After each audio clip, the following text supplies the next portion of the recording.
It is people taking something that's really important to them and describing it to the greater world so that others have an understanding of it. Each presenter gets 5 minutes, they get 20 slides, and their slides auto-advance every 15 seconds. We string everything together, and we have sort of a MC-less, train has left the station and doesn't stop model where each speaker gets up there and they hand the microphone to the next speaker. There's only a 15-second transition between each of the different speakers, and it just goes from beginning to end, and then we do a quick intermission, and then we do a second set, and then everything just flows kind of automatically. And it's a really interesting format to present in because since you have no control over your slides, you have to really have your timing down. Legion of Tech is the organization that runs Ignite Portland, and we try to put together events that are going to be interesting for the Portland technology community. And what we found with Ignite is that it's a bunch of people in the technology industry presenting on their side projects. So we have people like Selena Deckelman, who's a database consultant, presenting about the chickens in her backyard. Mike McClure just presented at this last one, and he's an information technology guy, and he presented about how you can roast coffee in your own house using various household tools like popcorn makers. So it's really interesting to get these people whose jobs and whose life revolve around technology, but we get them presenting about the topics that they are so passionate about, but that aren't what they do for work. And so I think that what it's done is it's helped the Portland technology community really get together in a way that they haven't before. So it's not around a specific technology, and you get people from all sorts of different groups within Portland, whether it's the technology community, the creative industries, and then other people who have just fallen in love with the format, and you get all of those people together in one place to learn from each other, and I think it's been really fantastic. Ignite Portland started in the fall of 2007. Up in Seattle, I was at the Gnomedex conference, and they showed some talks from Ignite Seattle, and I thought, wow, this was a really cool idea. So I tweeted about it, and some people got involved and got a domain name, and within just a couple of weeks, we had plans for Ignite Portland, which happened in November of 2007, if I recall correctly. We do it about 3 times a year. Quarterly was a little too much, but we figured 3 times a year was a pretty good pace. We also, we ended up forming a nonprofit organization called Legion of Tech. We also organize the Bar Camp Portland events and some other events, and we try to space the Ignite events around those others so that we don't all get burned out on planning events. We're all volunteers, so we try to be gentle to each other. My favorite part about Ignite is tonight. I love sitting back and actually just watching the talks. It's great to see the energy and the effort and the creativity that people put into them. And in the beginning, we decided our mantra for Ignite Portland would be share burning ideas. And it really comes through that these are the things that keep people up at night. This is the stuff that people would do for jobs if they didn't get paid because they really love it. And that's the kind of talks we try to find. And we have 19 of them tonight, and I can't wait to see them. So this is my story. I decided to talk about what I know. I was in a fringe religious group some might refer to as a cult from the time I was 15 years old until I was 25. What's that like?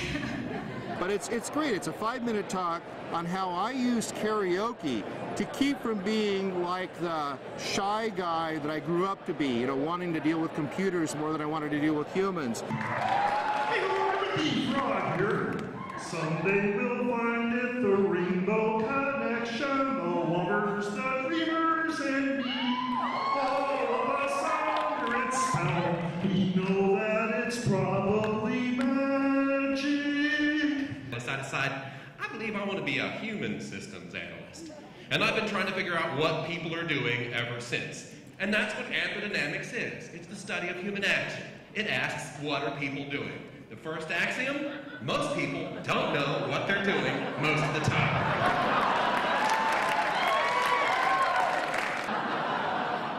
Online dating can be just a mind-blowing experience of landmines for the average person. There are all kinds of dating sites, specialized ones like JDate for Jews, and it's so confusing. And I was once a rank amateur, but I have honed my dating ninja skills. That's right, I am now skilled in the art of espionage and stealth.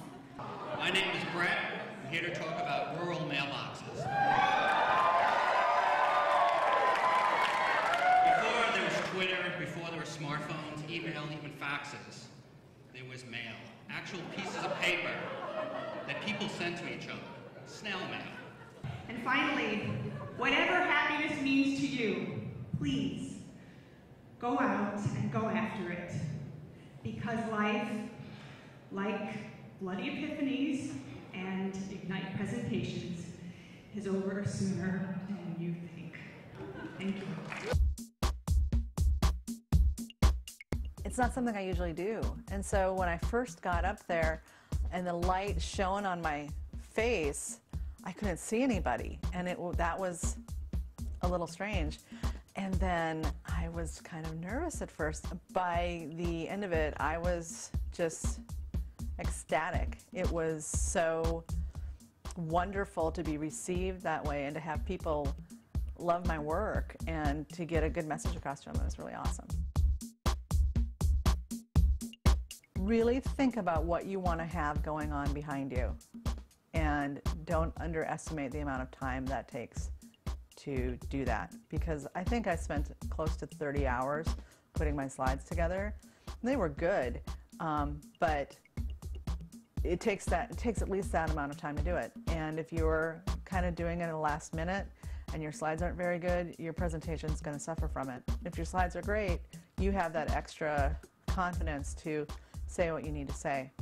Also, don't make your slides too busy, because people can't focus on much in the space of 15 seconds. We take submissions on the website using an open source tool that was developed by Ignite+Portland and a few other people. And you just submit your presentation, and all you really need are a few basic things: who you are, your title, a description. We ask for a few optional things like a URL where we can learn more about you.